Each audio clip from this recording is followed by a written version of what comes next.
Hey, stoners, it's me, I'm Puppet Brad, and today is 4/20. That's April 20th, Friday even. This is going to be the most laid-back day you're going to get this year, probably. 4/20 is the day when you're supposed to be out and have your inner drug addict come out in big ways. You remember Cheech and Chong? They're about as funny as finding a lump. And that's what you're going to be today. You got to smoke them if you got them, get all stoned and baked, and then maybe people won't be bitching at each other today. I don't know, maybe you all be hugging and talking about how the world's like life on top of a pincushion and the Lorax is going to save the trees and all that bullshit.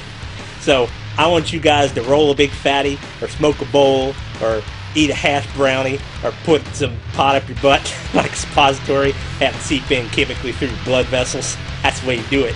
So have a good pot today, and have a good baked weekend. I'll see you next week.